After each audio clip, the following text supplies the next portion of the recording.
Tonight, see what truly exists inside the world of the paranormal. Inside. Join the discussion and review some of the best paranormal evidence captures from a wide variety of experienced and up-and-coming investigators. See and hear what they capture, where they captured it, and how they captured it. Right now on Entity Voices Paranormal Evidence.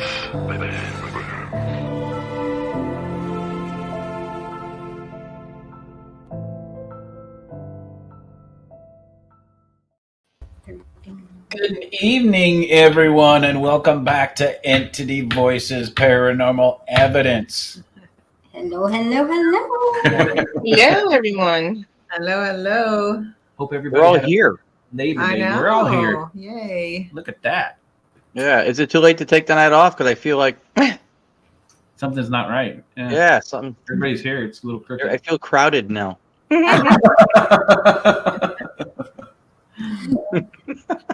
Funny story. So Audra, everybody gets to start working from home finally tomorrow. Yay! You're gonna love it. When do I get to do that? After $800 of setting up her new office. After 4 weeks and $800 later. Yeah. She finally gets to start. And guy Chad Thomas will be on next week, by the way. Woo-hoo. Chad. Mr. Shad. Mr. Chad. He's a good dude. Right before the show started, she's like, I don't want to sit with you tonight. I did not say that. That's exactly what you said. That's what I heard. I know that's what you heard. Is that true? No. I had to jump in. Audra, is that true? No, it is not. She wanted to try out her new office and see if her video stuff worked, so it worked for work. Oh. And I went in there, I got her all set up. I ran back and forth so I could hear her and she could hear me to get her mic working. Like, I don't hear you. And then I get it all set up. She's in the broadcast and she goes, never mind, I'll just sit with you. That was hilarious. I just had to jump in. I love you guys. Y'all have a great show. Thank you. Love you. Thanks, guys. So we almost had one more screen with Audra in it. I know. From the other room. Audra, yes. Jammies. Yay. Hey, there she is. Miss Jennie.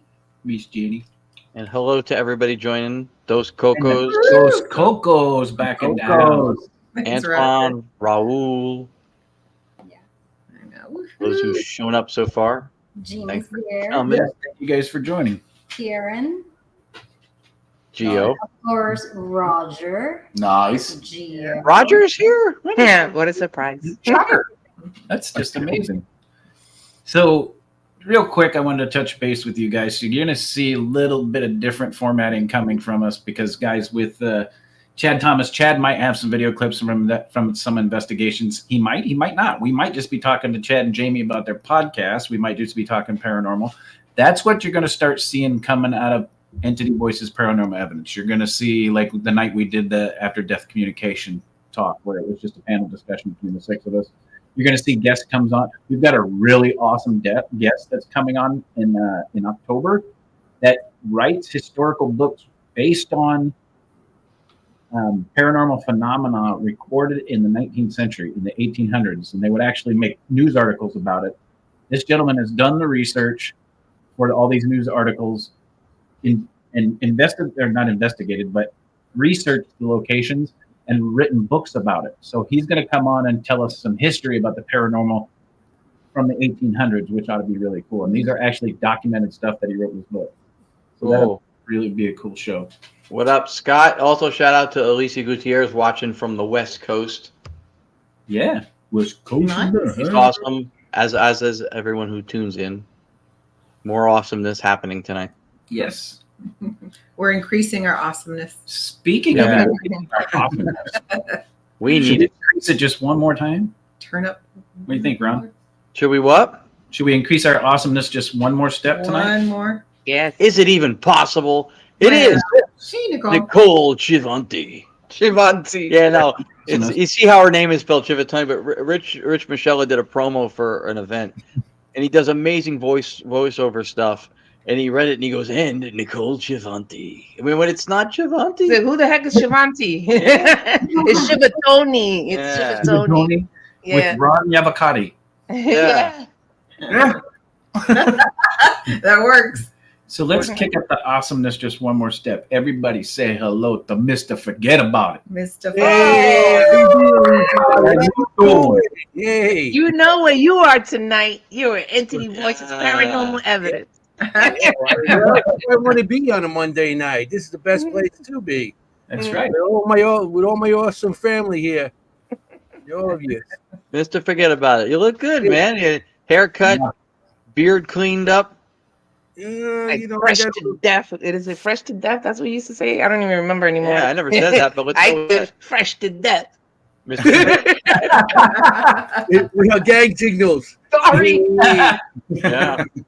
You look dapper. Young, Anthony. I look dapper. You look very I washed dapper. my hair for a change, and I just, washed up. Yeah.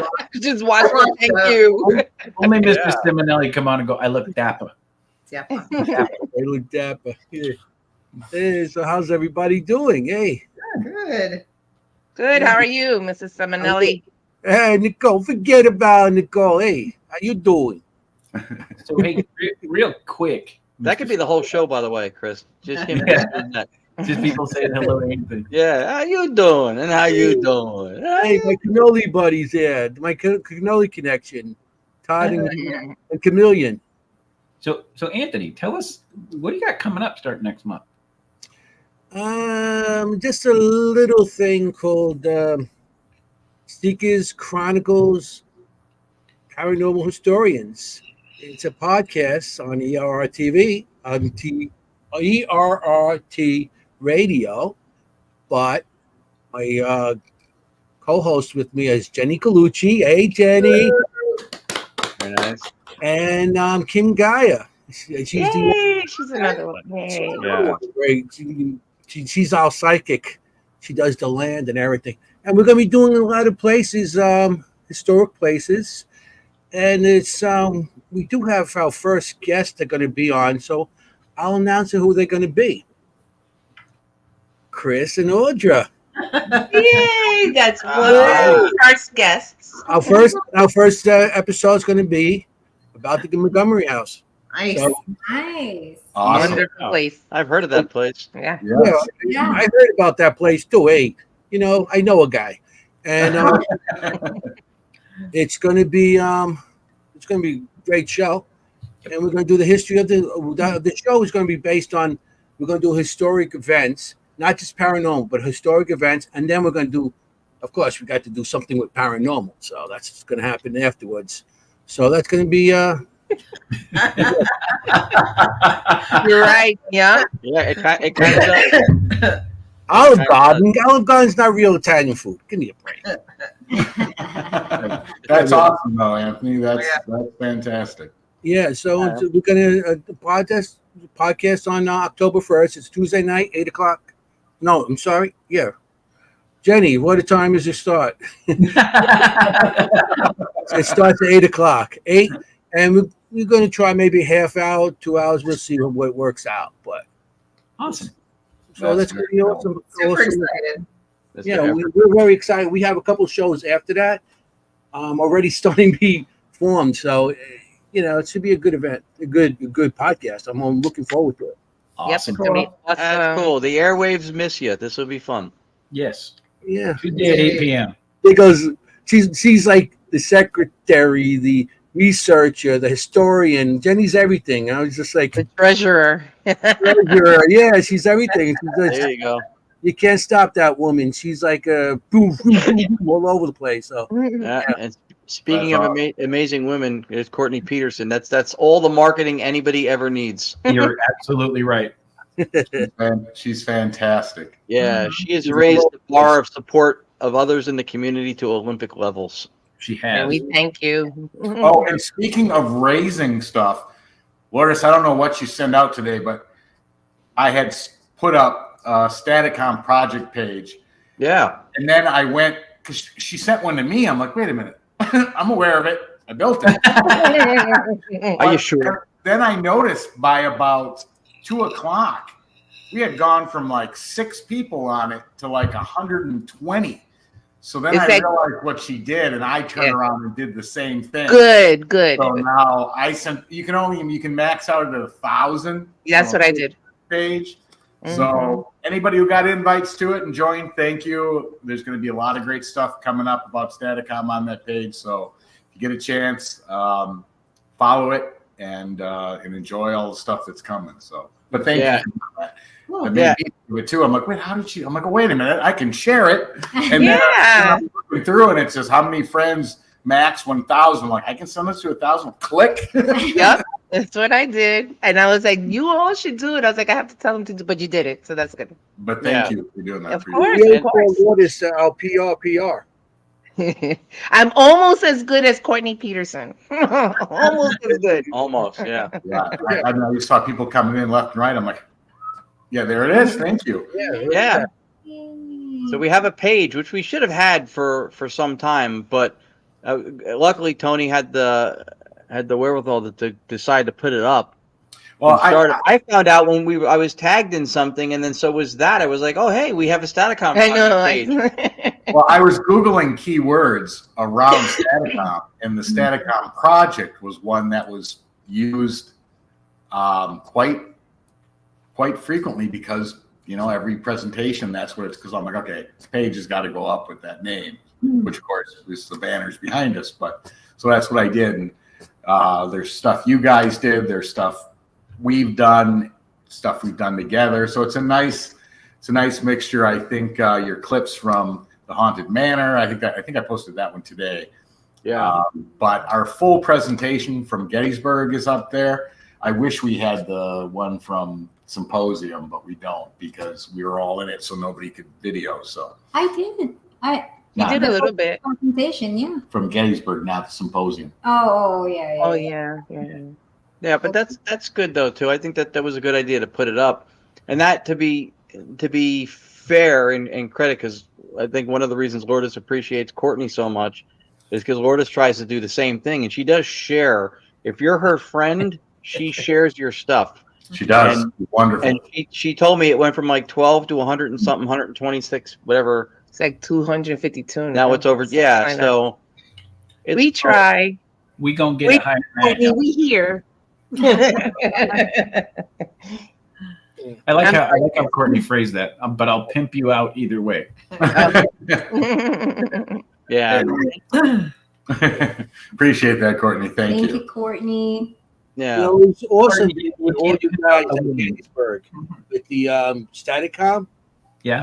You had everybody there. It's like, I thought it was a great event that I got to see with all 6 of you, plus, Jennie and the Cocos and everybody else. It was a great event.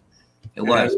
I was happy to just be part of, some of it. I wasn't there for everything, but, just the first night. Raul made 253. Great. That's fantastic. Like I said, they were like 6 this morning because it's only 2 or 3 days old. It hasn't been up that long. But I figured you hadn't invited people. Yeah. What's up, King? No, I didn't even think about it.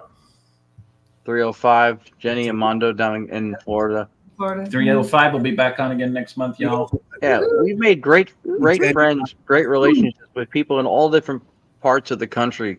Yeah. It's really cool to see where this has taken us, and if the what's in it for us aspect ever comes up, that's really it. It is. Yeah, I agree. I agree. Yep. Anything that comes after that is extra. Those Cocos. If we're gonna share like we do sometimes what we've done recently, we actually did something non-paranormal on a weekend for the first time in a long time, and the Cocos joined us. We went and see the Broadway musical Back to the Future in New York City. If you've seen the movies, it was fantastic. Was it? It was so good. Everything from the music, the stage effects to do what they did in the movies was unbelievably well done. Wow. Really? It was really good. Yeah, it was a surprise at how good it was. But we had a great time. And then we took them. You guys probably have heard before of the piano bar that we used to frequent so much. It was a Sunday night on Labor Day weekend, so we were all off on Monday. And we just figuring it would be quiet. We'll grab a drink. We'll show them this piano bar we talked about. Well, everybody except one or two of the people that we've befriended there who sing and perform there, who are amazing Broadway quality performers, they were all there. Oh, wow.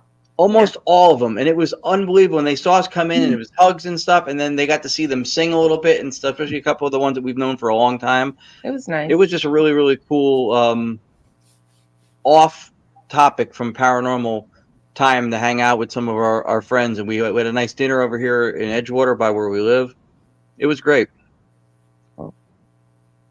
Courtney, we would love to be spending time with you. Unfortunately, we're not going to be at the Supernatural Soiree this year, but we will make it a point to find an event that you can be at, or we can be at with you. I'm sure we'll meet you soon. Yeah, that needs to happen. We need to spend some time. That's awesome. Yeah, the piano bar was fantastic. Very jealous. We had a great time. Very You need to get up there sometime. Yeah. I want to get all of you to the piano bar. Yeah, that's the kind of place that Billy Joel was singing about with that song, writing about that in that song. It's an iconic bar. They had opened one in LA and Las Vegas. The Vegas one's still open. LA didn't stay. We went to the Vegas one when we were, remember Tony Cherie, when we went to the Paracon at the MGM in 2021. And even though Las Vegas is a huge 2021. Oh my! Yeah, December 2021. Yeah. Wow. Wow. And even though Las Vegas is a huge entertainment city, the talent pool, because of Broadway being here, And they were talented. they were good, but it was not even It was not not. the same class. It It's was just- not. The one over here is just iconic. Well, there's a lot more drinking in Vegas, so it doesn't have to be as good. That may be true. It is. It is. Oh yeah. By the time you get to a show, you're hammered. Anything. Yeah. By the time you get to breakfast. Yeah, by the time you get there, you can't even say the word. Breakfast. Eggs. I want my eggs like my brain scrambled, please. Anthony, are you second guessing this appearance now that you remember how we all are?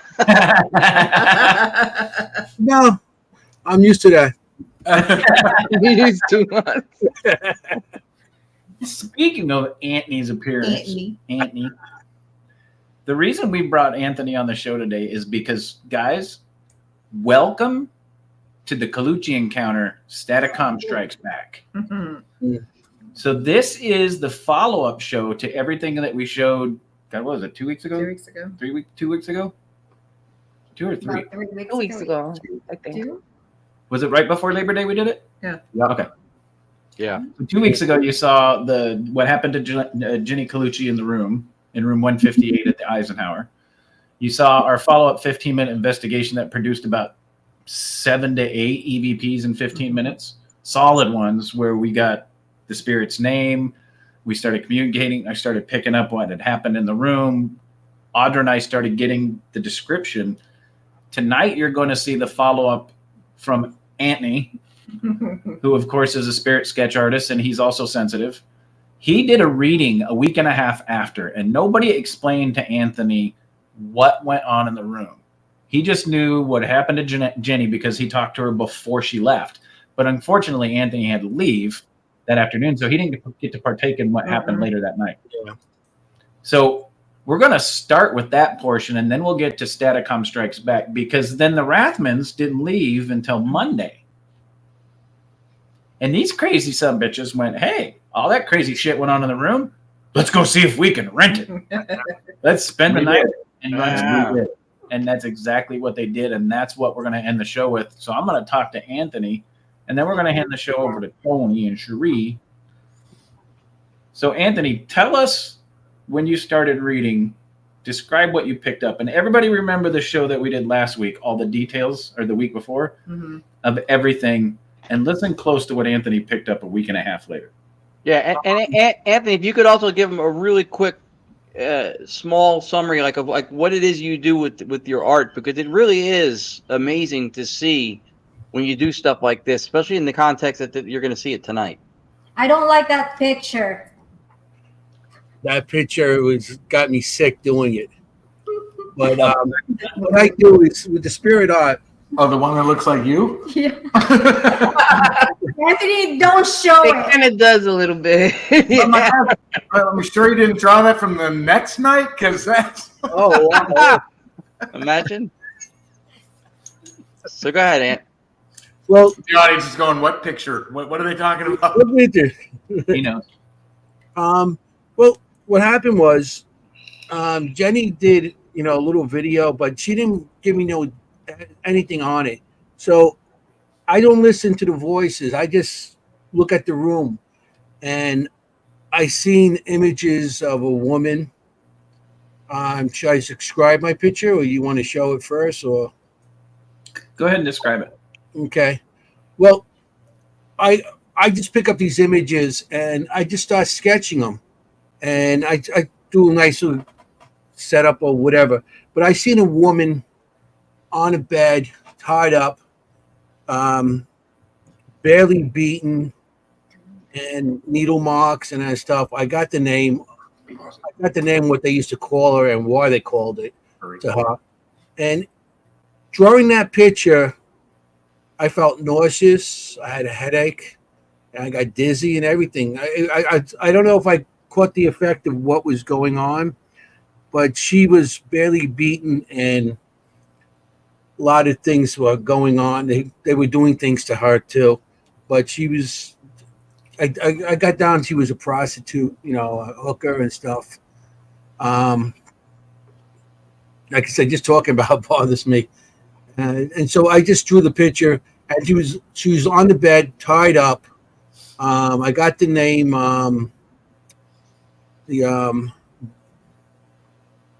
Bunny Rabbit, I think I wrote on it, and they called her that because of things they used to do to her, what like a bunny rabbit would do.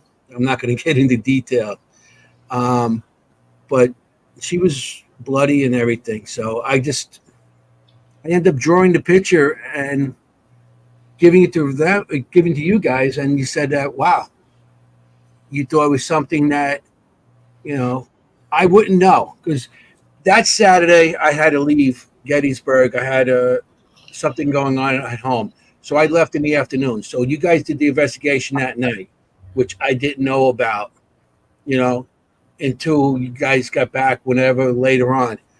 But so I'll bring the picture up now, and I want everybody to recall from 2 weeks ago what Audra and I picked up in the room was a short, blonde, skinny, Heather Locklear 80s skinny type girl is the description that Audra and I were picking up as a team inside the room. yeah, that's Yeah. yeah. And if you remember right from the reading, we were getting that she was beat. Look at the picture Anthony drew. Yeah. Yeah, like I said, she was blonde. She had needle marks. You can see I have needle marks on there. Bunny Rabbit, they called her that. That was her nickname.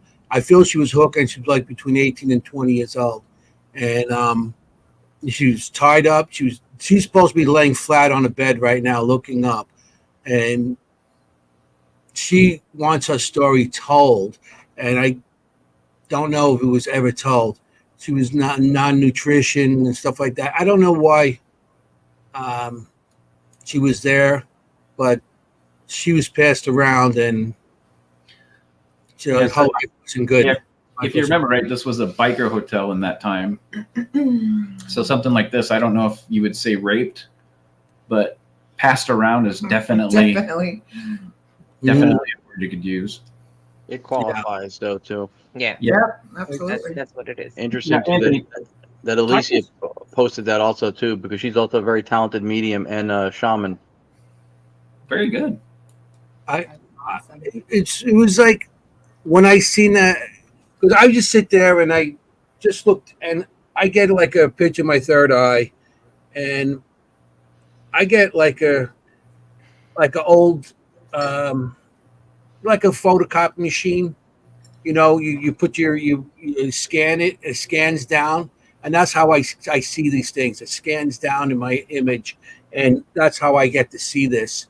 And as I draw it, more detail just comes in and just comes in and just comes in and comes in until overflows, and I just keep on drawing. That's why I get the detail, and I keep on sketching, and that's what I came up with this one. So Mary Beth, the one that just popped up. where she asked if they killed her, we were picking up the same thing that night in the room, that she did not survive it. Yeah. I don't know if she was actually died in that location. I didn't feel that either. Yep. Yeah, I don't feel she died in that location. I think she died afterwards. And I don't know if even she was taken to a hospital or anything.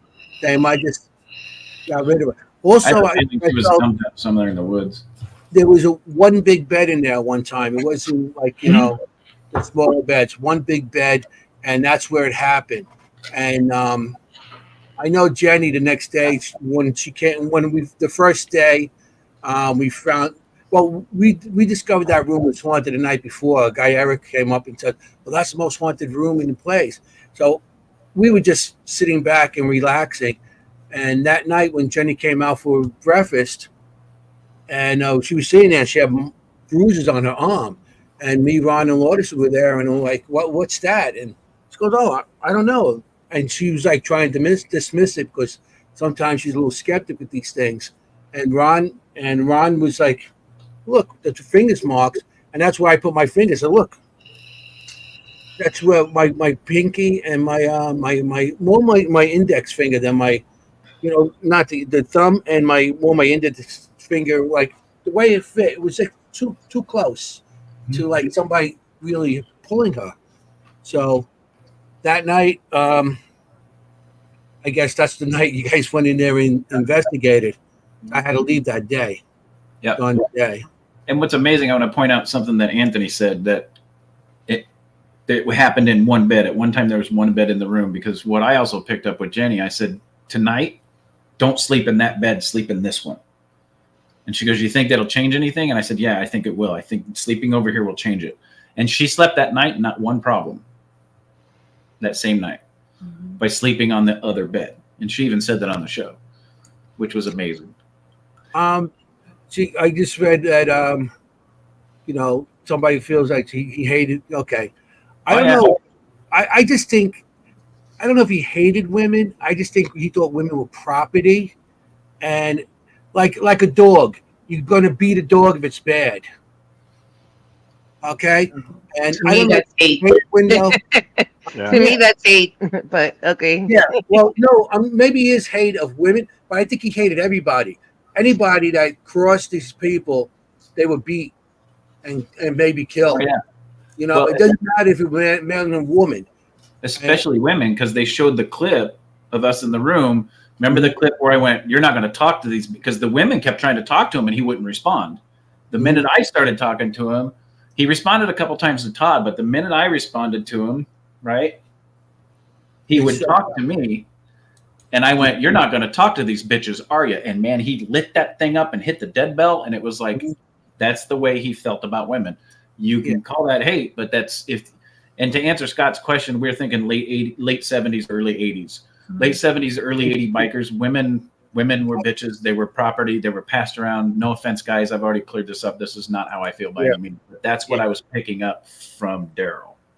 Because, also, I got like the 70s also with these people. And women back then, if they were part of the club, they would wear patches. Okay? Because they have the rocker patches on the top and bottom if you're a club member. So the women would wear the patches and then say, if they were an old lady with somebody, they would say underneath, they would say property of and whatever club they are. And that's what would be on their colors. Property of and then the club.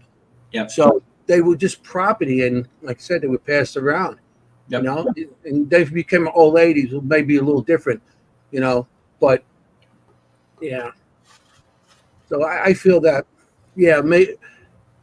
I feel that maybe she did something they didn't like, or maybe she wasn't making money. Maybe she was one of their, their hookers or their prostitutes that wasn't making enough money, or maybe she was stealing money. I don't know. I can't blame her. Because it's not, no way anybody's get a beating like that. No way. So. Yeah, no. And Anthony's dead on. My ex-father-in-law was a biker in Southern California, and he had a lot of friends that were in the Hells Angels. And I asked him, why'd you never prospect for the Hells Angels? And he goes, because the minute I prospect, my wife becomes everybody's property, and nobody's going to own her but me. Mm-hmm. His exact words. So you're dead on, Anthony. Mm-hmm. So Anthony, talk to us about Daryl. Daryl. Well, I got the name Dogman on him. Yeah, they all had nicknames. And they all do have names. You know, like the woman, she was called Bunny Rabbit. So everybody had a different name. Not everybody had the real name most of the time. They just call them by what they were or whatever. And he was a mean person. I got from him, and I also drew some of the stuff that he was wearing. Boots. He was wearing a weird type of boot that was in the front. It was flat, and he also had spurs on the boots. Like for horses. And he also had a big belt, a buckle, and it had a horse on and stuff like that. Which I don't think he was a cowboy. I think he used that as a weapon. And he had brass knuckles and everything else. And those.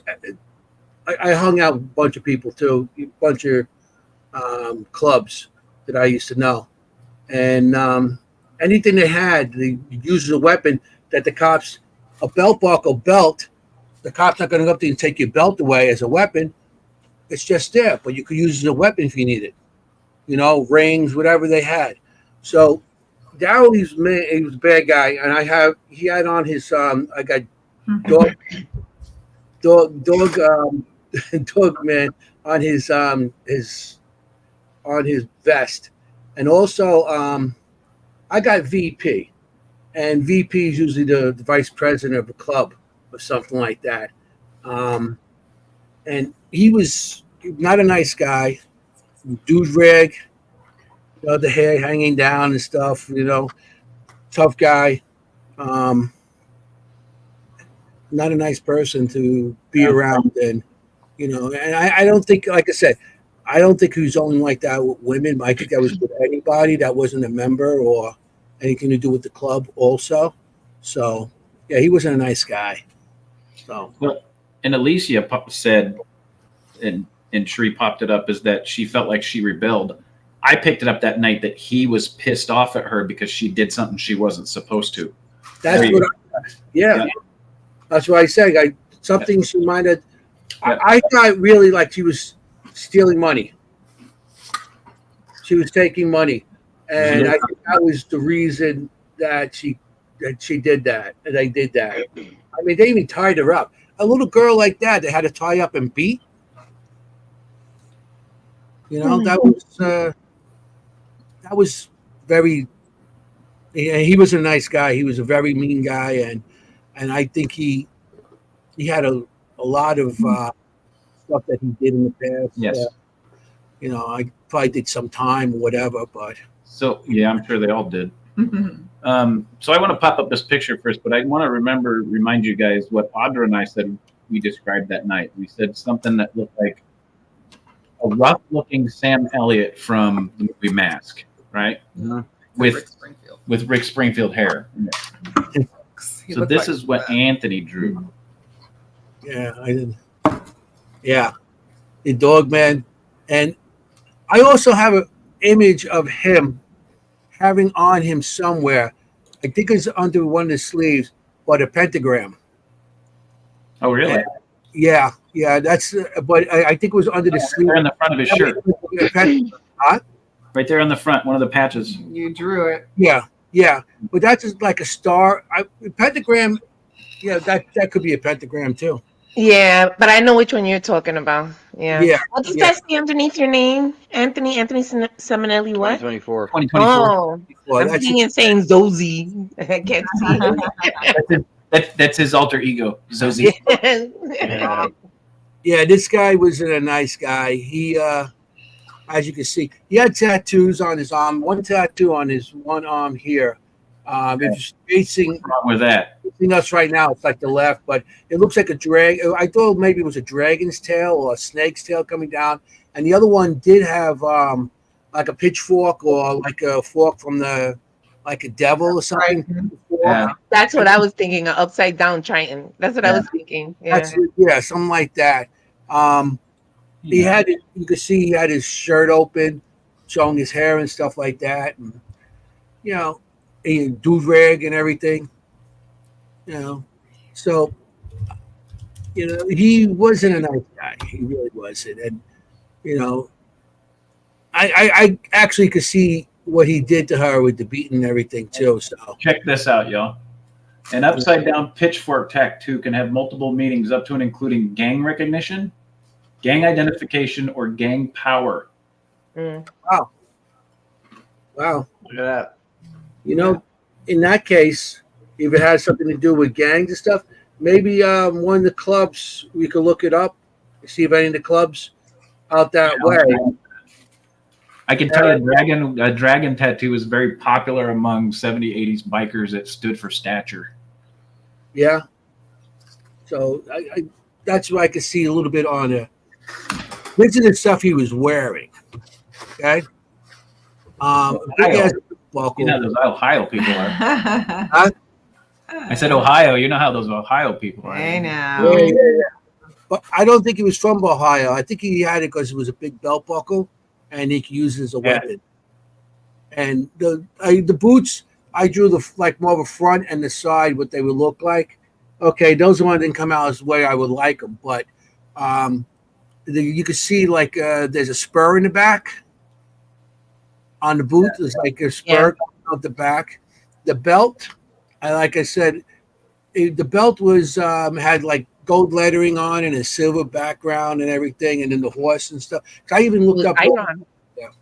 Yeah, I said champ on it. Usually, belt buckles. A lot of the rodeo people have belt buckles, but if they win, they get this big belt buckle that says champion on it. It doesn't say champ. So I don't know why this said champ on it. And also the belt itself had like silver studs, had studs in it, golden studs that part of a weapon, I guess. But They look like riding boots, though, like Harley Davidson riding boots, kind of. Yeah, They do. Yeah, and they were made out of iron. Well, when I used to ride too, we call them motorcycle boots, but they're really engineer boots. Yeah, engineers used to use them on the trains. You know why bikers wore them? So they can kick ass. Besides that, because it's more of a protection on them with the muffler. That's what I thought, but why? Yeah.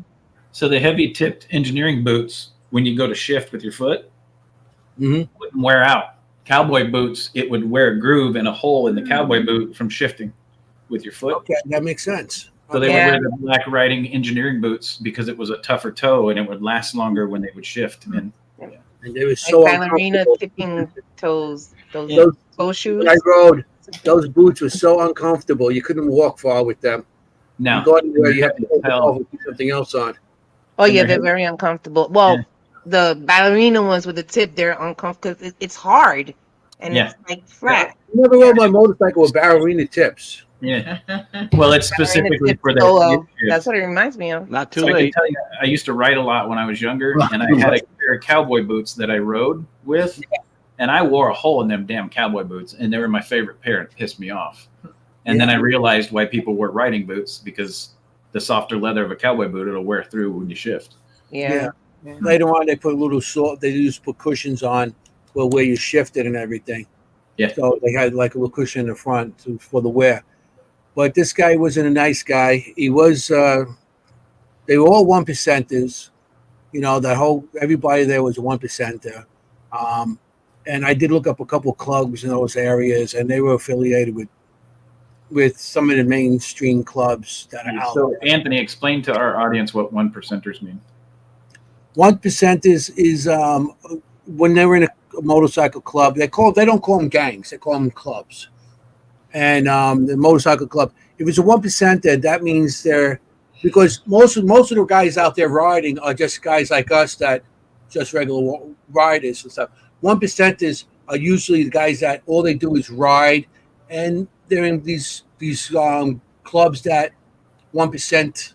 They're criminals pretty much, And that's what the 1% is, because they're out there doing, crimes and, doing a lot of bad things, fighting each other and everything like that.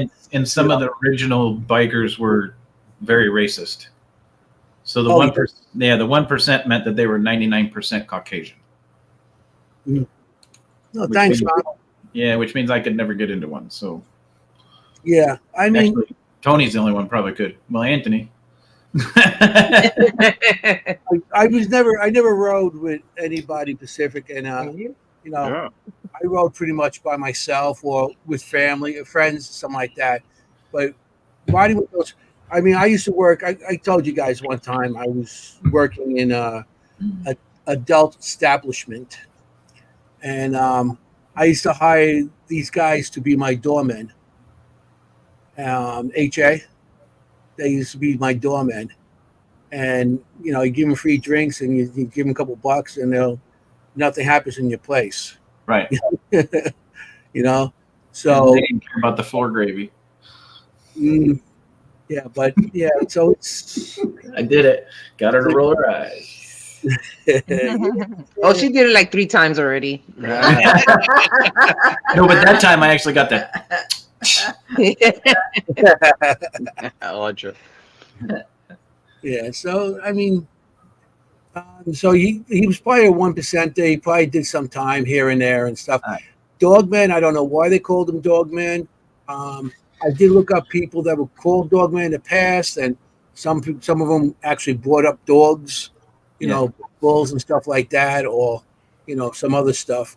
But and the older gangs didn't. They had a really bad habit of they didn't want to say their names, especially if they were doing shit they weren't supposed to be doing.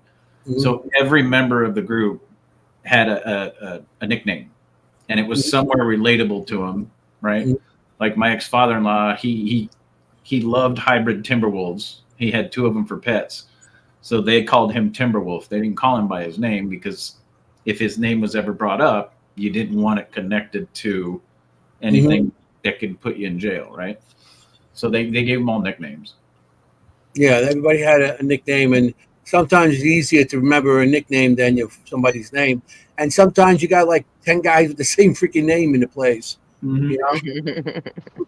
So they call them by nicknames and everything like that. Yeah, we do that too in the Staticom gang. We have Wrathman and Yakman. It's a Staticom club. And right. Loki, aka Mexican Snitch. Yeah.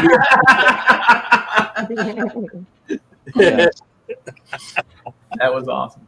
Yeah. For those who may not know what she's talking about, she was referred to as both Mexican and a snitch at Fort Mifflin through one of the voices that came through. Yep. Oh, wow. That's the question. Because I'm not Mexican. It could sing, I'm not Mexican, and it could sing Mexican. I was like, all right, fine. Snitch. That's funny. For everybody watching tonight, when Tony takes over the Staticom portion, that is not Cherie's nickname.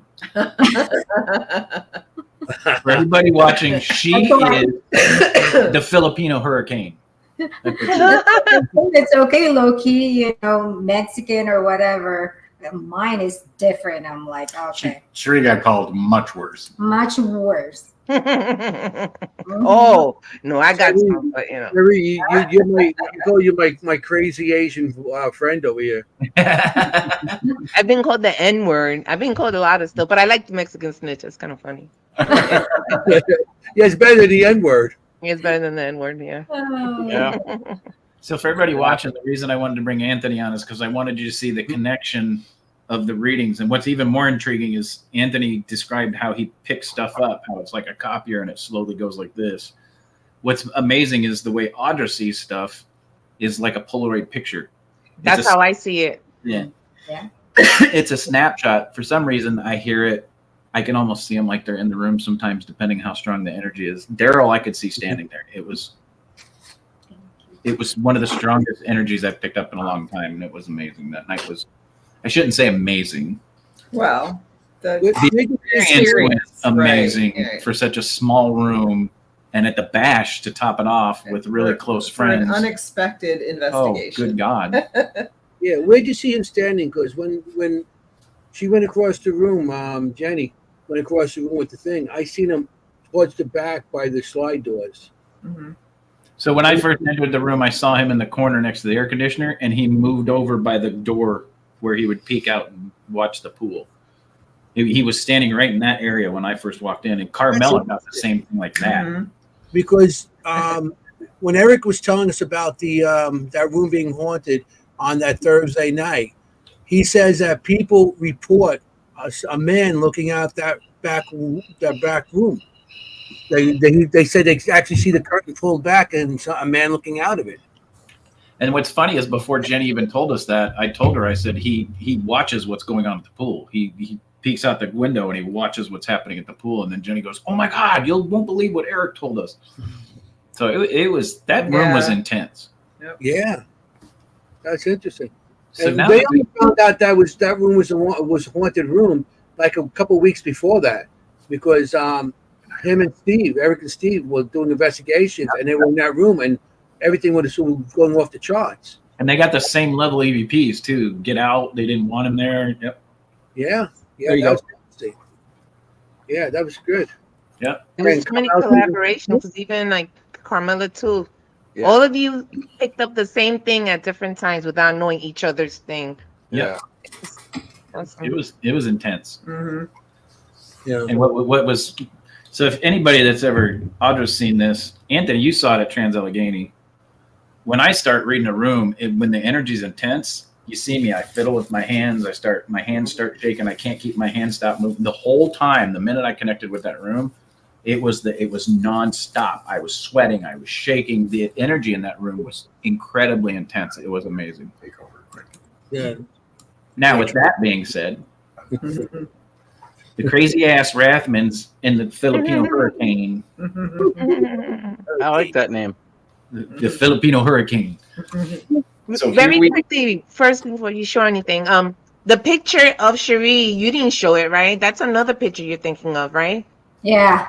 Yeah. I was Okay. gonna say, that Sorry. doesn't look anything like Cherie. No, but I know which picture you're talking about. It's unrelated to this, but yeah. The Sorry. picture we showed of the female looks more like Tony after he pisses off Cherie. The picture that I drew looks like Cherie. There's a picture that you drew, and I know which one she's talking about that looks like Cherie. It doesn't have to do with this. We'll move on. But we'll talk about it later. All right. I'd like to know which one it is. Yeah. Huh? Yeah, I want to see that one too. All right, Tony, it's your show. Hit it. All right, well, it's an hour-long video, so I don't know how you. No, I'm just kidding. It's too big though to upload, so I'm gonna have to share it. So, hey, let's keep it G-rated. Comments you want to add or something? Just ask me to stop. Chris got away with that without an eye roll. He did. I did. I didn't get an eye roll over here. No. Audra was immune. I'll let that one pass. I knew it. Alice in She knew it Wonderland. was coming the minute Tony said that. Yep. So we're going to see what now? We're going to see STATICOM evidence that was captured, recorded the next night when the present tenants of the room left, and then the new ones, Rathmans came in and set up a little gizmo there, and this is what happened.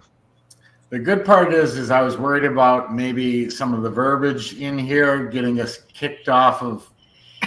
We're not on. You guys have taken care of that long before anything in this video was affected. So, okay. Something happened within the first 30 seconds of turning this on, which we had to literally stop it. One, I wasn't sure what I heard at first. We stopped it, went back and played it, and it is absolutely there. And it is the first clear word spoken. You're going to hear it. And he was talking about Cherie. So we shut this thing down and replayed it, waited a while, regained composure because I couldn't even ask questions. I was pissed. But anyway, I'm going to play it. While I'm playing it, you guys should be able to talk. So if there's something you want to say or something, just ask me to stop it, and I will. But we should try not to, right? Because we want to hear what.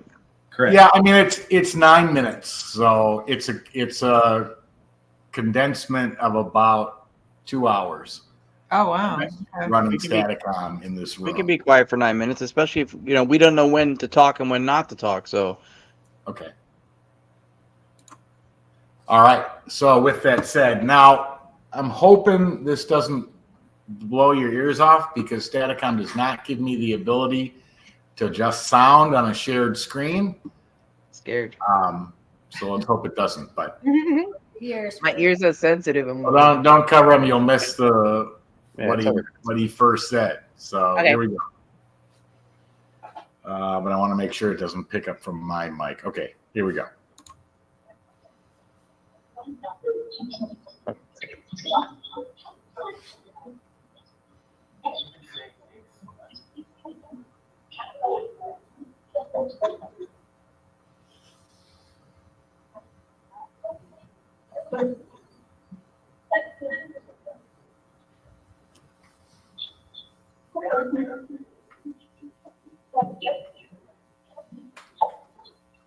Is room?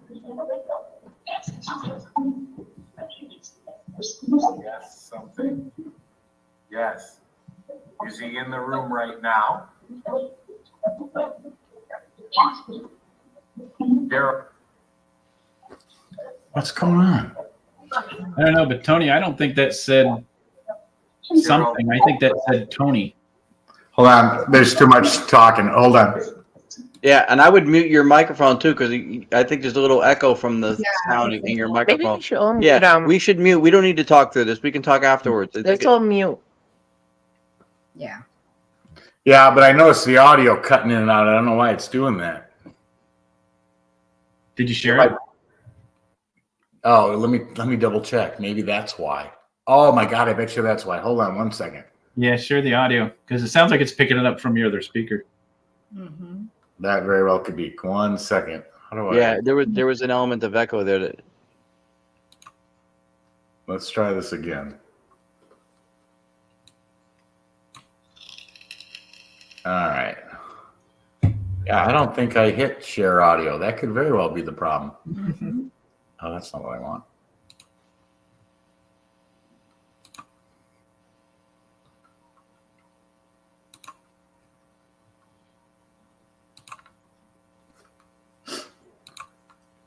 All right, let's try this again.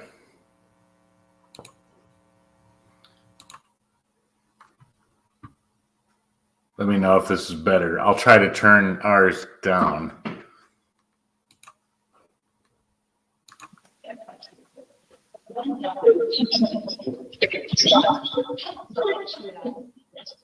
Did you say ace? What?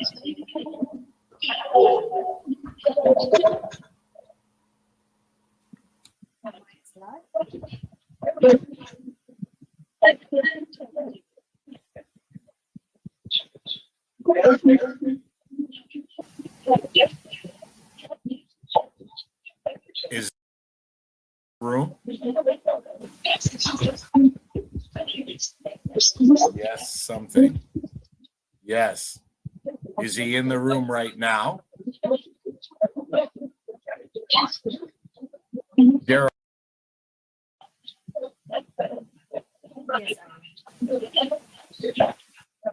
Daryl, did you grab Jennie?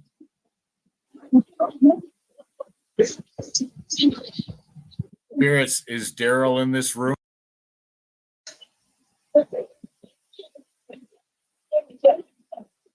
Daryl, are you here?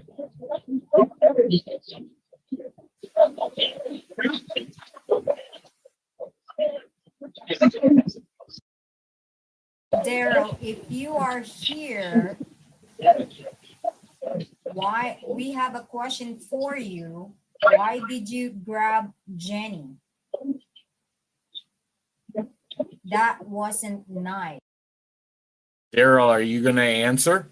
You don't treat a lady like that. No, you don't. Hates Jennie? Is that what I just heard? Spirits, Jennie? Did Daryl leave the bruises on her arm?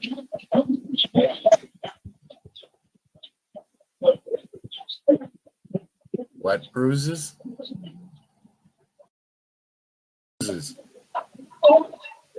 Daryl, is that the way how you treat a lady?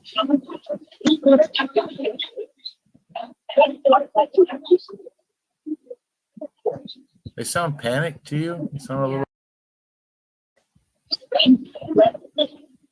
Rathman, yes, it's the Rathmans.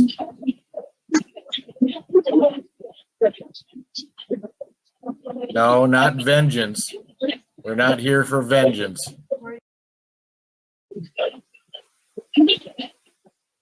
Who is that? It's the Rathmans. Come forward and communicate with us.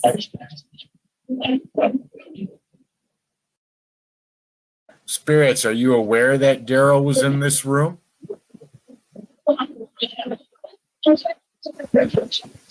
Hey, I heard vengeance again. Was Daryl getting vengeance?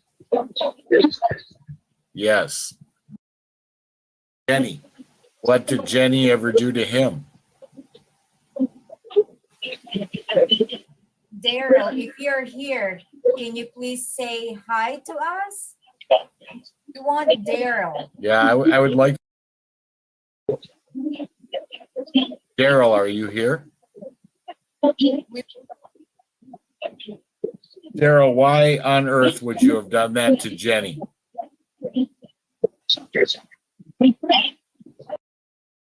Jennie? I would like to hear from Daryl. Daryl, you going to have enough guts to communicate?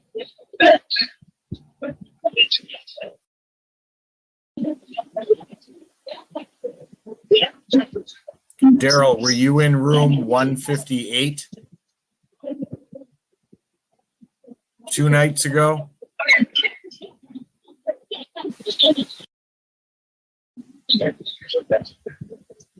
Daryl, was that you speaking? Okay, I hear somebody speaking, sounds irritated. Is that you, Daryl? All right, Daryl. Was that you that affected Jennie? Is that yes?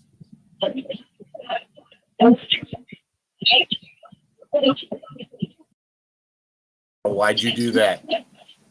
Is that how you treated women, Daryl?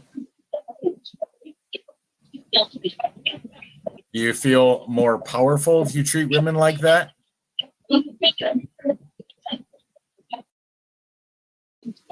Daryl, I'd like you to do me a favor. I'd like you to say, Jennie, I'm sorry. Nice people? Who's the nice people?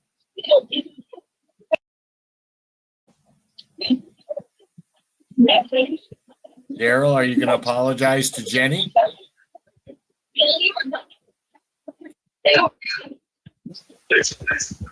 Daryl, do you do this to other women that's...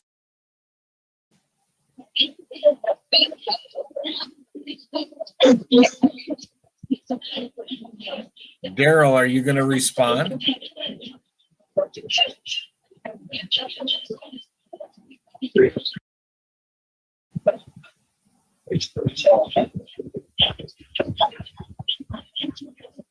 Daryl, is that what you do? You just hang out in rooms by the pool?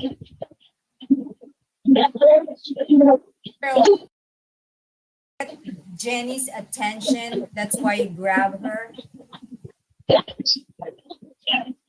Whatever that male voice is saying, I don't know if I'm hearing it right or not, but we'll have to re-listen, but it doesn't sound good. Do you need attention? He does. And that's the way he goes about it?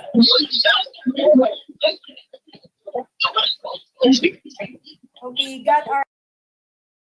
If you have a message, speak now. Yes, respect. You need to respect people. We have this method that we can communicate with please feel free to talk to us.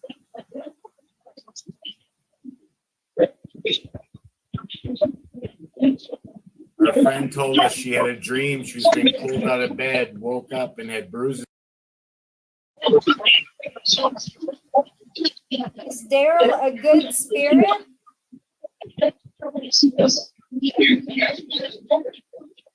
If we're wrong, let us know we're wrong. But that's the information we thought we got. Did this? Are we correct? You know, we can hear you when you're talking to each other. How many spirits are here with us right now?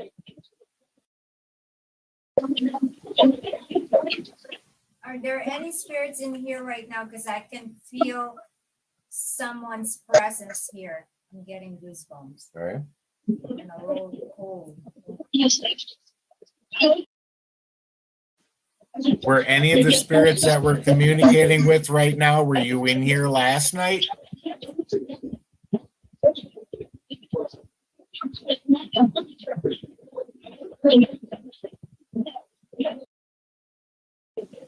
Do you remember speaking with Chris?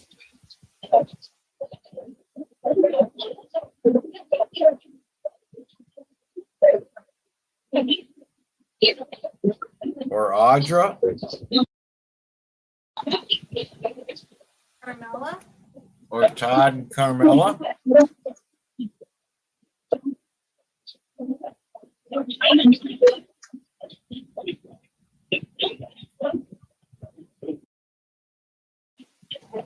All right, Daryl, then I think you owe Jennie an apology. No, you don't? Did I hear you say no, you don't? Why? Why would you say no, you don't? How many spirits are here with us right now? Communicating. How many spirits are communicating with us? I keep hearing 30. Other information you want to tell us or share about what we're asking about?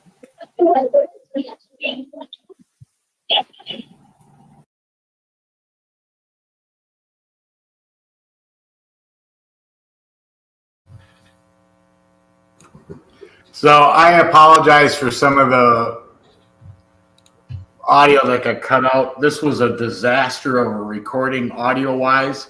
So we sent it through some filters to clean it up, which it did a really good job cleaning it up, but I didn't realize it took out some of the audio. It must have been so bad that it just cleaned it out completely. So I apologize for that. But we heard most of it. We heard most of it. Yeah. Yeah. When Cherie asked that one question, And the beginning, towards the beginning, we heard it say, "Shut up, bitch," when she asked the question. You know what it says? Aside from it's underneath. Tony didn't write it. There was no caption on it. It was underneath. Yeah. Oh. very possible. But, you know, after everything's the last two shows on this subject that we talked about, I mean, you can hear it. And he only said a few things. But all of them were that same mannerism, same demeanor, same I think presence. they get upset when I start asking a question because Tony is like, you're very aggressive. And like, I was really upset when I asked him a question and he stopped me, tried to be nice. I'm like, okay. Well, like I said, after that very first comment, which I clipped in, but we literally had to stop. I'm like, I'm not talking to this asshole. But yeah.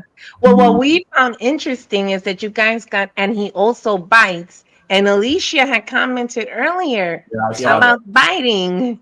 Yeah. That was very interesting. Yeah, that was interesting. You one of the things said snakes and vest. The drawing I did, snakes and vest. The guy had a vest on and he had a snake tattoo. Yep. Yeah. So I thought that was interesting. That's also you said, do you like beating women, something like that? And then it said business. So if she was a prostitute to them, they were selling. So maybe she was just business. That's why they beat her, because, you know, she was not taking care of business. The amount of correlation of information between what the investigation got, what you got, Anthony, because none of this was shared until now. Yeah. So putting those pieces together, if you look at the information that ties together based on what each group got on their own, it ties together very, very well. Yeah. Wow. Yeah, It really is. And so for everybody watching, which adds to what Tony just said, nobody you see on this screen saw the investigation that was done with Audra, and Jennie. No. When the Cocos got involved, yeah, you can post that, Tony, huh? It's already on there, right? It's already there. I mean, Yeah. it's already there. So to add to all of this, guys, Jennie and I and Audra did the first investigation after she had the nightmare and got the bruises. We didn't tell anybody what we captured, and we reviewed the recordings in the room. And then we brought the Cocos in and did the investigation, and they didn't know what we had captured. They knew we had caught some EVPs, but they didn't know what we had captured. Mm-hmm. What you're seeing on the screen with these 6 here from EVPE didn't know what happened during those investigations with the Cocos and Jennie and Audra and I until we showed it that night. Anthony left at 3:00 that afternoon before it even all happened. He wasn't involved at all. And he was dealing with stuff at home that he had to leave for. So we didn't even talk to Anthony for about a week and a half after Gettysburg. And that is the first time all of us have seen Tony's STATICOM clip from the show. Mm-hmm. Yep. Yeah. Wow. Or from the investigation. So, And just to note, I think that was probably about midnight, right? Yeah. We were running that. And yes, I was eating. I was eating the beginning of this show. I was eating at night. That was I one of like the takeaways. Tony eats all the time. I'm like, Yeah. Rathman's always eating. Always. Oh, we love you, Jennie. We love you. that's right. You don't need Daryl. Oh, there, Daryl. Yeah.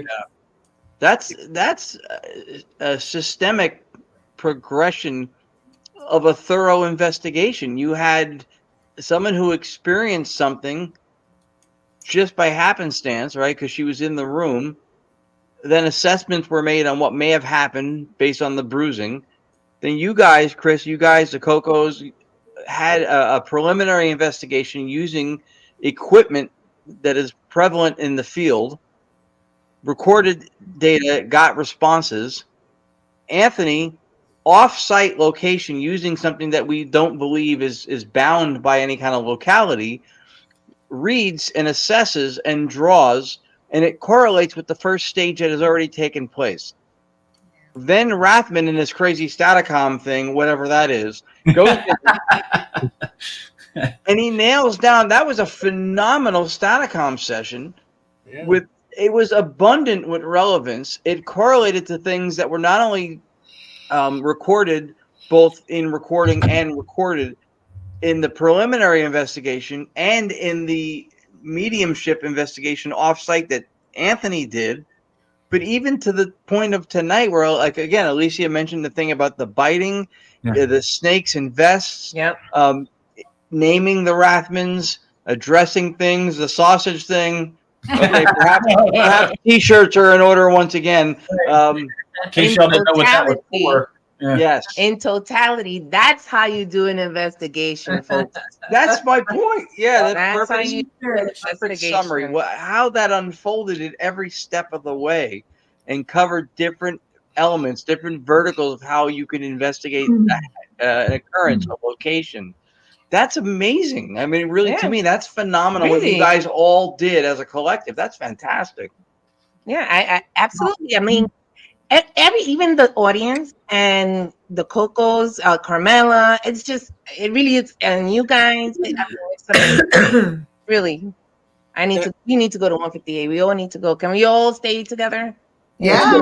Like we've never done it. I mean, as drawing these things and hearing everything that's going on with you guys and seeing that I came so close with some of that stuff, and just now with the STATICOM with Tony and Cherie in the room, I'm like amazed because I never expected me myself to be anything near that, to actually read something that happened, because I never did this. I mean, I'm amazed at myself by, this. Anthony, The vast. you used to do it. Remember, I mean, we met you and I knew that you used to do it. It's just that now, for some reason, you're going for it, and good for you. I'm going for more now, but I just like, to me, that's amazing. Just to get this, everybody else's, and I wasn't there. That's I think that's the coolest thing about it. That absolutely is, and like when Chris and Audra and the Cocos did the investigation, we were not part of it. Ron and Lourdes were not part of it because we were actually doing STATICOM presentation. Right. So we didn't hear about any of that. We heard that Jennie woke up with some bruises on her arm. Yeah. And Ron and Lourdes kind of gave us some information about the fact that you guys realized that it was roughly the position of certain fingers on a grabbing arm. So we had little bits of information of it, but we weren't part of the investigation after. We weren't there when she woke up. So we had just the information that she thought someone was trying to drag her out of bed. She woke up with bruises on her arm. We heard, I think, from Chris and Audra that they got his name through an EVP, which is why we were calling him Daryl. But if you notice in the STATICOM, nobody said that's not his name. Yeah. Nobody, they knew who he was. Daryl was correct. So if you literally break this apart from what you guys got via EVP and different paranormal equipment, the Dead Bell and the K2s, and the answers you got, and the images and information you guys received, to what the Cocos got while investigating as well, to what then Anthony drew. We hadn't seen any of Anthony's drawings or had any information about it beyond basically what I just stated that we knew. And we went into the room and asked questions based on the tiny bit of information we had, but then take all three of those, the right name, the right information, apparently the right outlook of who he was, what had happened, who was there, Anthony's drawings depicting it all, and then our STATICOM literally tying it all then together. And then all of that, and then you have someone in the audience who's a medium and says about biting, and you also have that in there. He also bites, which I think is the words that she used. Maybe. Yes, he also bites. Yes, like she may have used those exact words, maybe. But there's even one more element to Alicia, and Audra and I are going, we want to investigate with that chick. Because she was not only picking up things like the bite, but some of the statements she made in what the hell are those things? In the comments. There's the one word I always screw up. Some of the stuff she was sending in the comments was stuff we picked up in the room. So she was picking it up, not being in the room, distance, watching what we did. And she didn't even see the damn last show. Yeah. And she was getting the same stuff that we were getting in the room at the time we were Alicia Gutierrez. Yes, Gutierrez. it's Alicia. Yeah, Alicia. That's right. Not Alicia. Alicia. Alicia. Yeah, we met her at the Mass Paracon a year ago or so. And I don't know if you remember when we talked about how we had this big shamanic thing that broke out. Yeah, with the word shaman kept coming out, and then they were all kind of chanting and stuff. There it is. There it is. I'm sorry I said it wrong. Honey. She was part of that, and she is very gifted at what she does. I think he just put the old. Yeah, I just noticed. Yeah. Right, the man like the torture. Yeah. That's the same thing we were getting in the room that night. Yeah. So that girl right there is amazing. Girl, do you get HBO? She may have went to bed, maybe, but if she's not still here, we'll reach out to her because she's super cool. She's really nice, she's very gifted, and she was one of the people involved in this whole shamanic thing that broke out running STATICOM at Mass Paracon that time. I can't help but I need to repeat this, and she just said it in totality.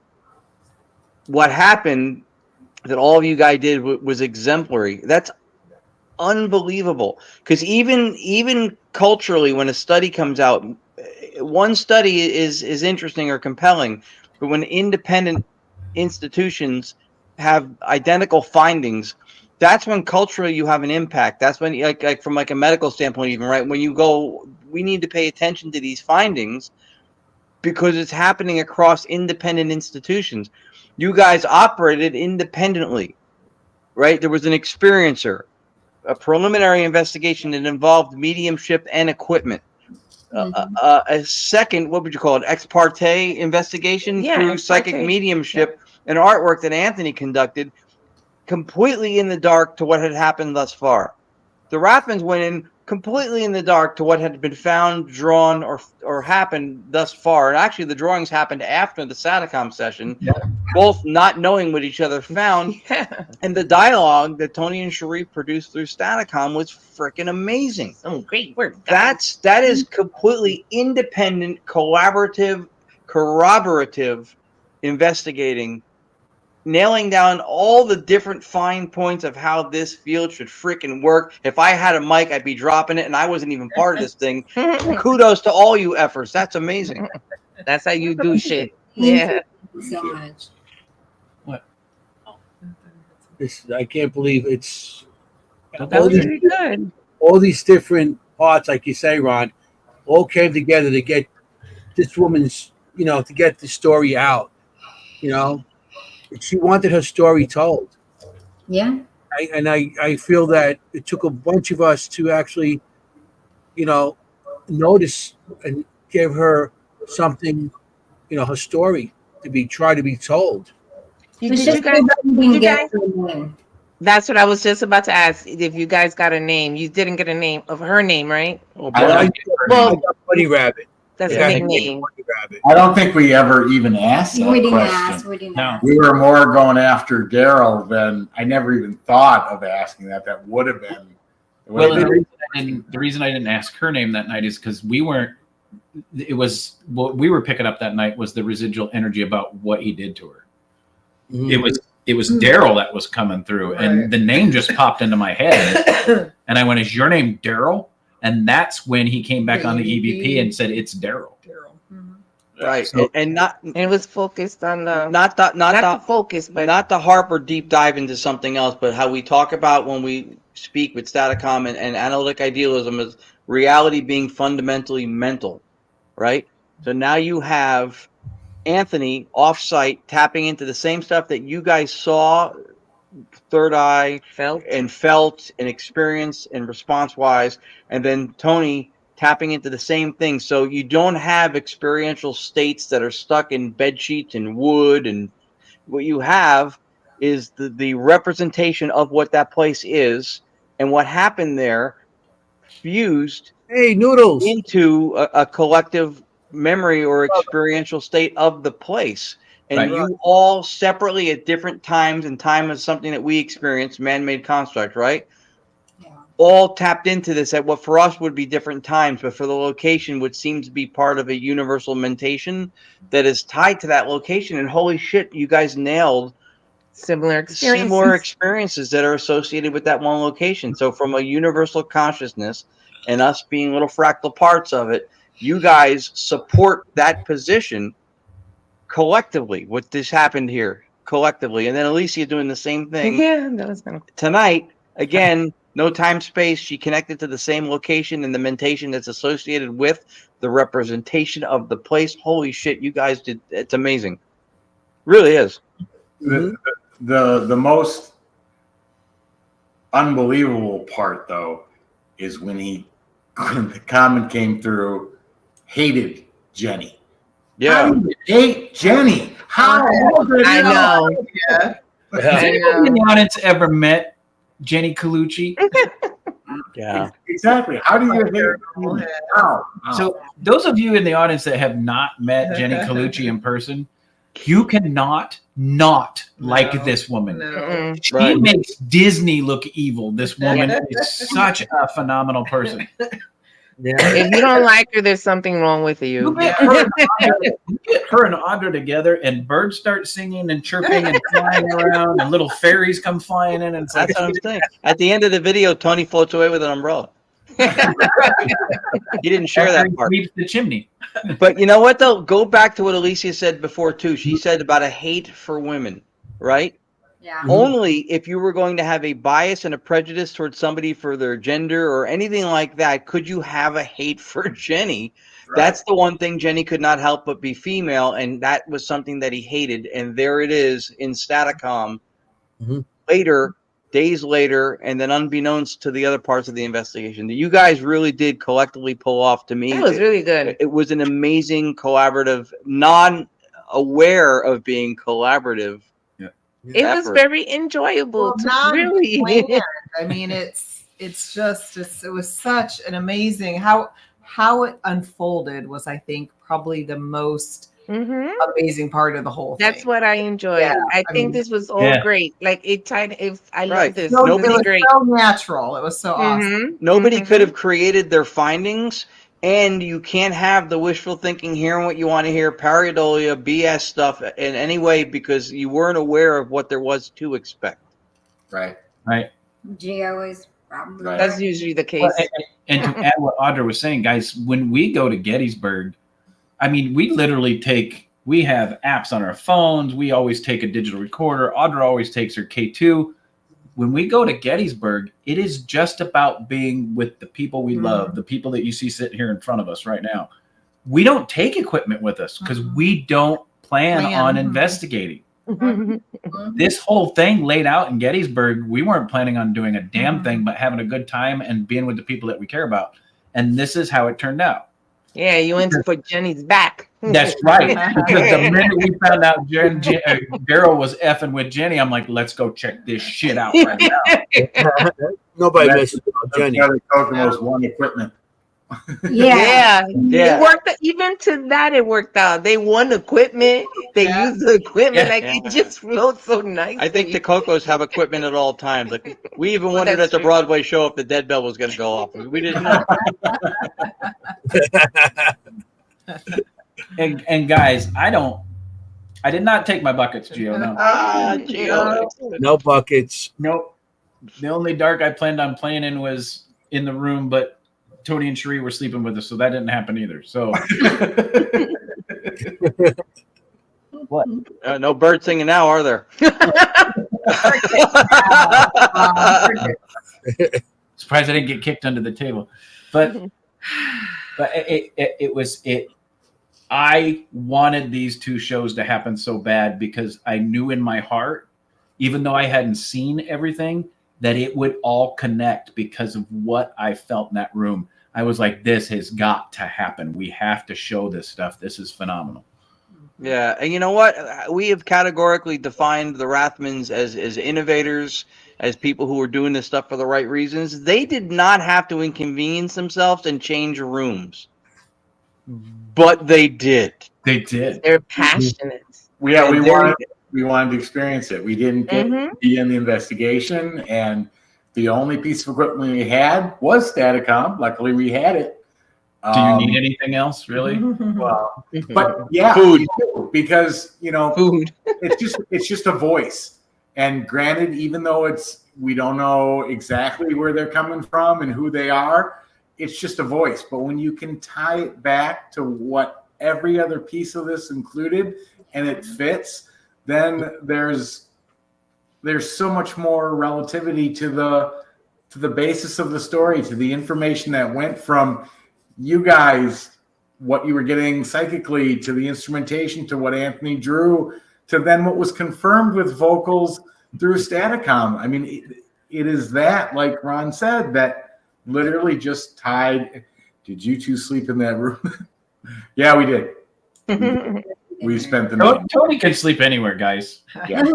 And so can Cherie. We've seen her with chairs. Yeah. Yeah. That's true. Two chairs together sleeping. These are the two people that slept in the Aho hospital while he captured the most intriguing video of shadow figures Yeah. ever seen.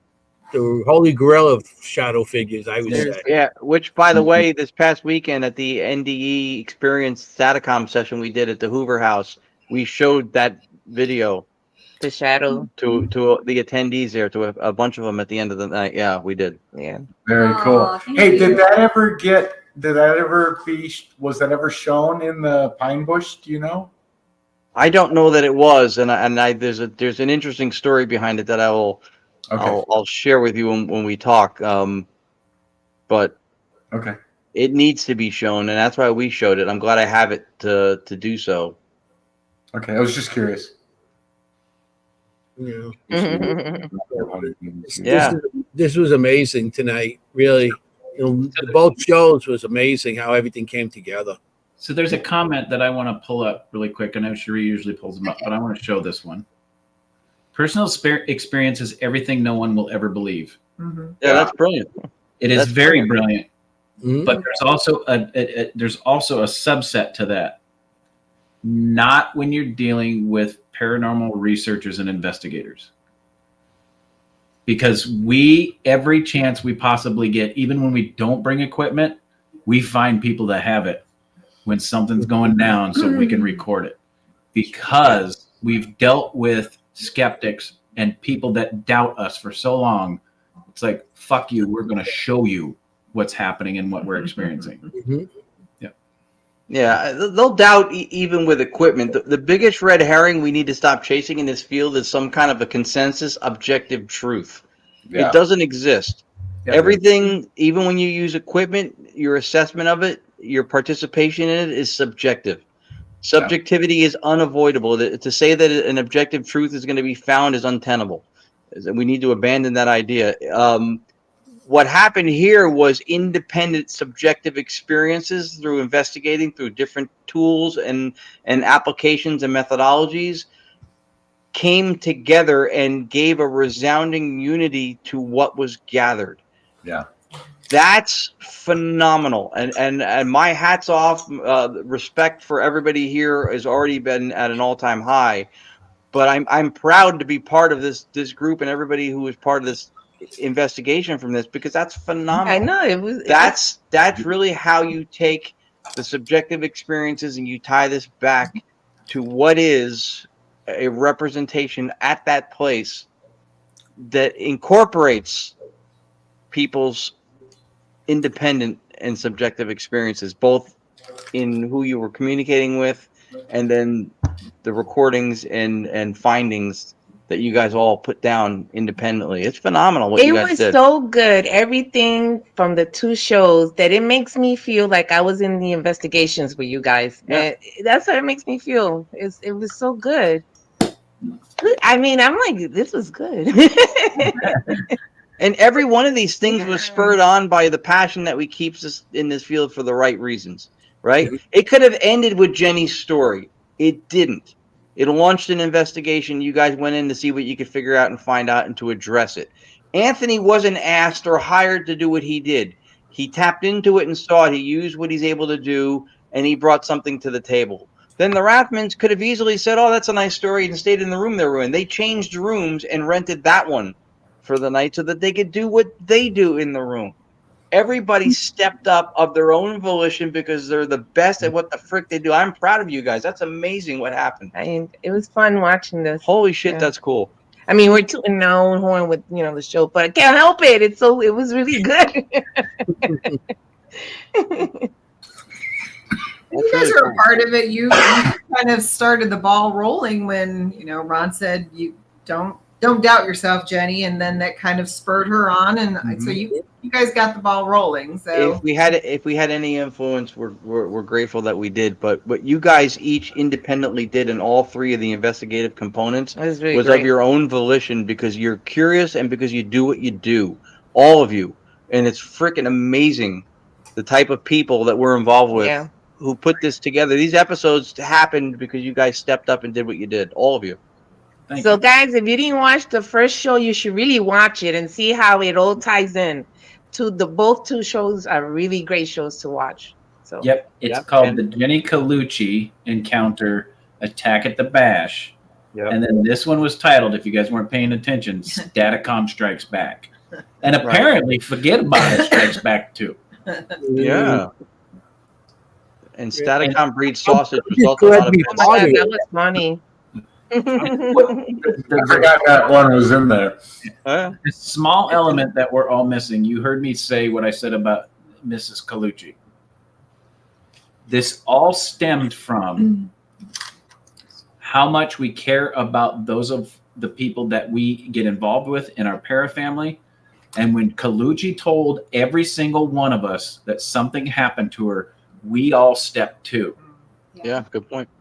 We all stepped to because somebody that we cared about had been affected by an energy in a room that she was supposed to be relaxing in.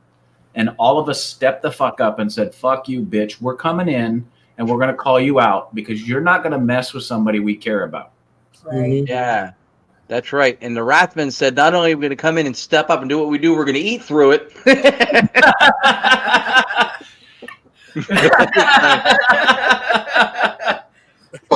Right. Well, that's right. Here, It's really amazing what came together organically in stages through everybody's independent inspiration, and probably for what Chris said, it was ideal because yes, it was probably individually inspired because everybody does care and love Jennie. Mhm. But man, that's such a cool experience that just unfolded. It really is. That's amazing.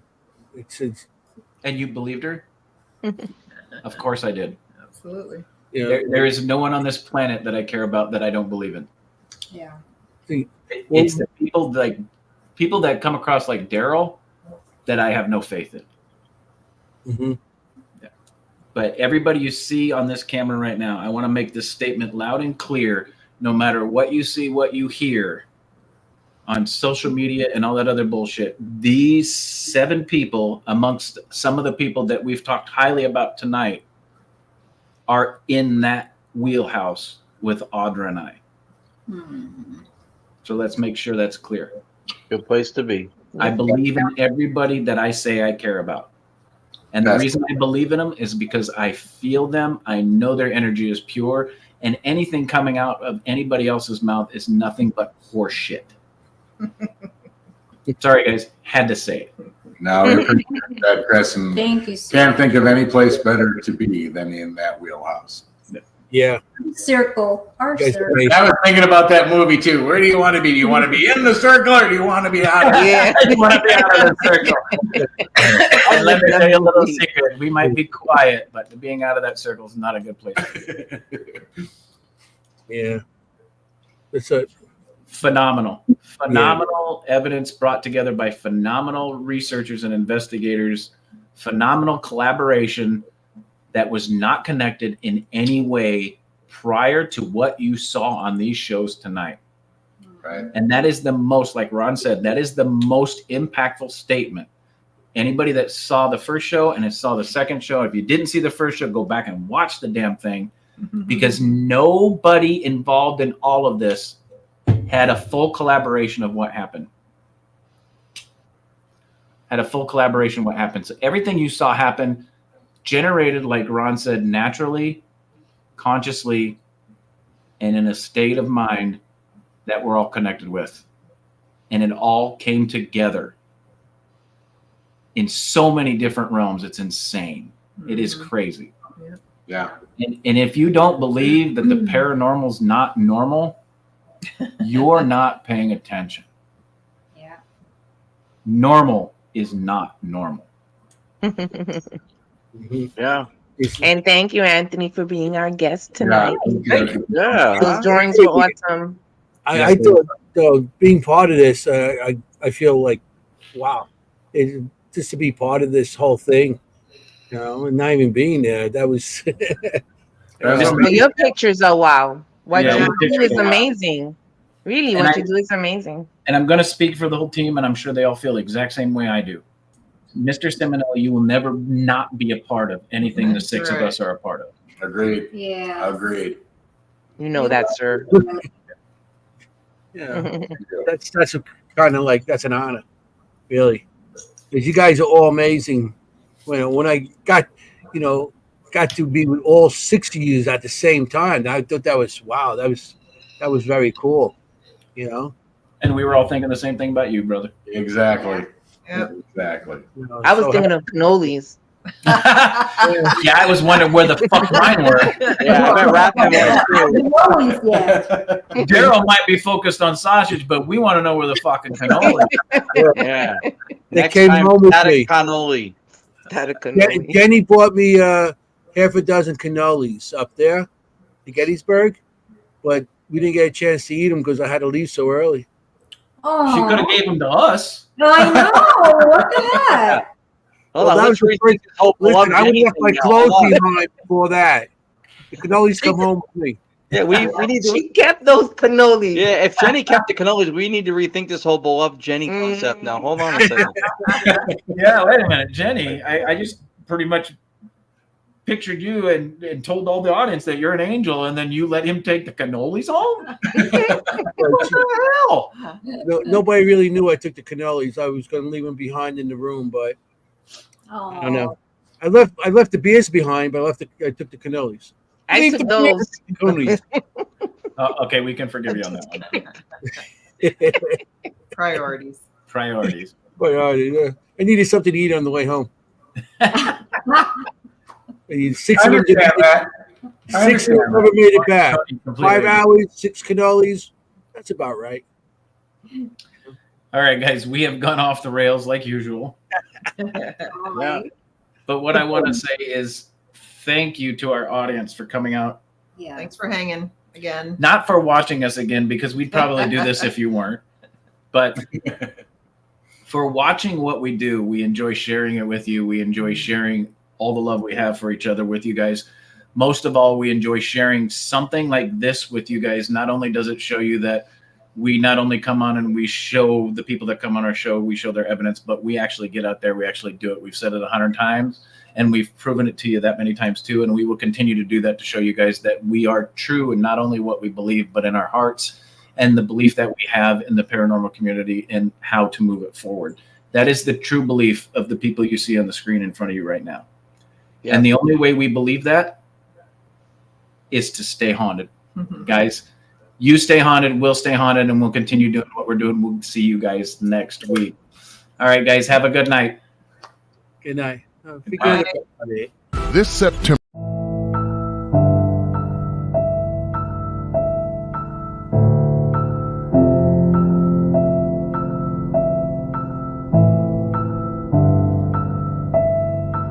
Can you give me a name? What's your name?